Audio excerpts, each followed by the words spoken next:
Reignite your intuition to grow your intuitive self. This is the episode where I talk about solidarity does not mean losing your self-love. My name is Angela and I'm your host of the show and a highly intuitive person by birth who never lost her connection. I am the expert in supporting you, regaining your intuition and living a fulfilled and much easier life with it. Trusting fully your intuition takes time and is a very individual process. I share with you my knowledge and strategies I have developed to support yourself on a daily basis in any situation. By signing up to my freebie, you can support yourself to connect with your intuition. Go to angelahack.com, choose podcast and English, et voila!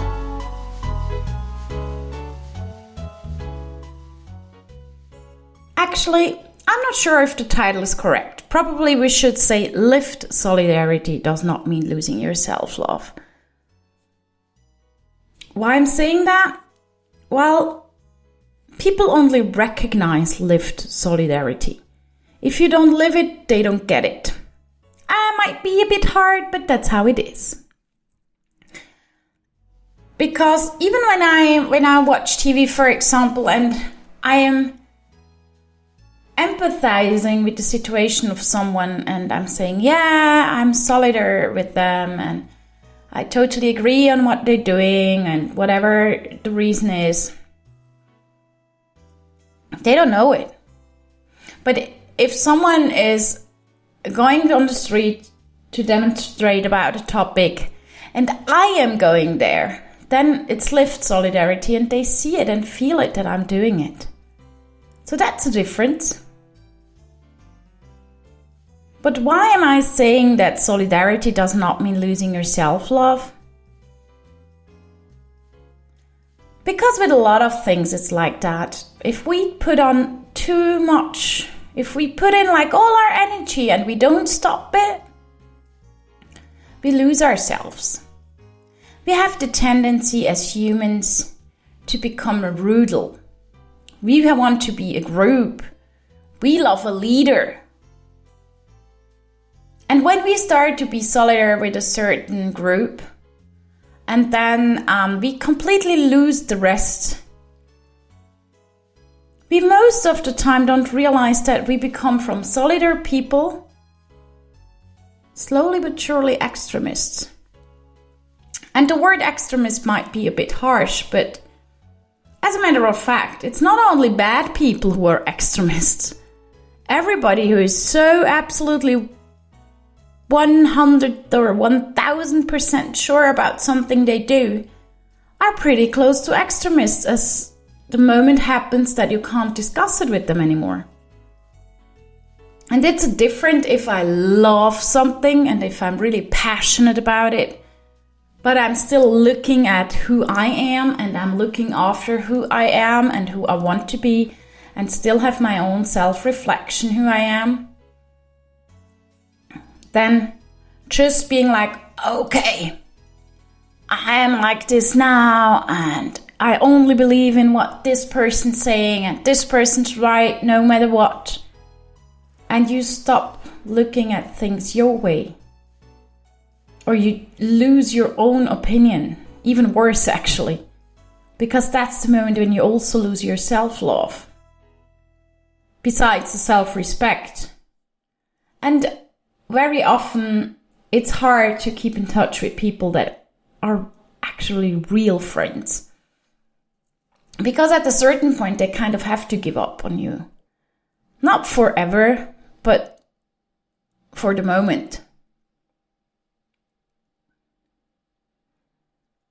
It's not easy to see the difference. Let's take an example that's quite actual in the area where I live.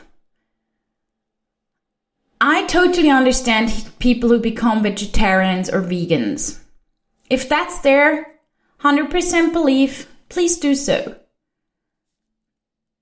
In my opinion, I'm having the luxury in Switzerland to know where my meat is coming from. Because I can go and buy it from a farmer.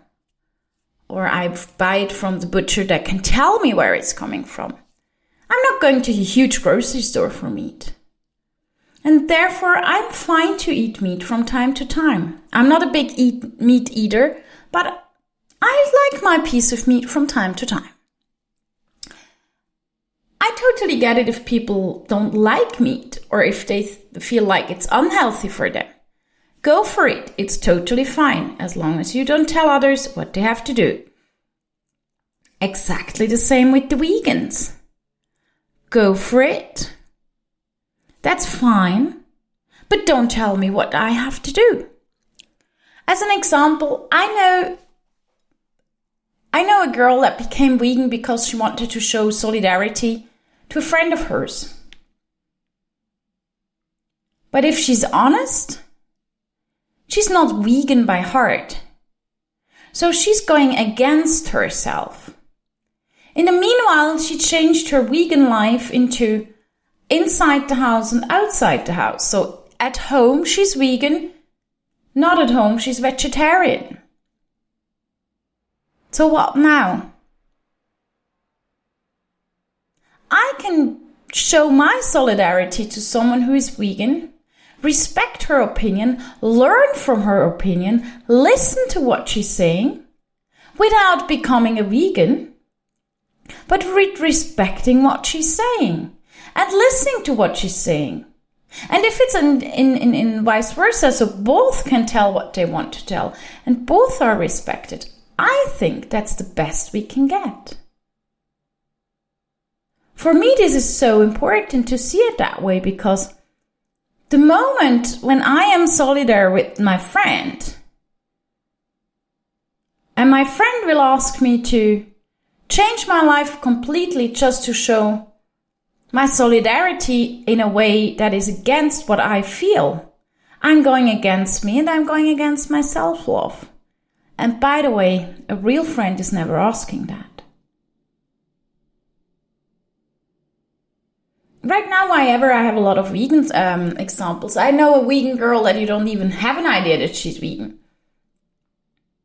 And she once said, what you're telling me, what you're having at home, you're eating more vegan and vegetarian stuff than you're aware of. I looked at her like, oh, that might be. And she said, that's okay. Whatever you feel like is fine for you. Just do it the way you want to do it. And that's how it should be.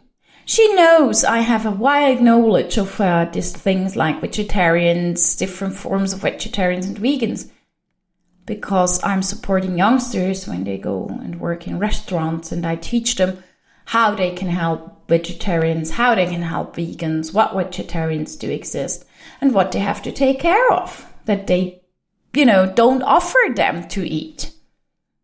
Simple things like one of the best desserts ever, panna cotta.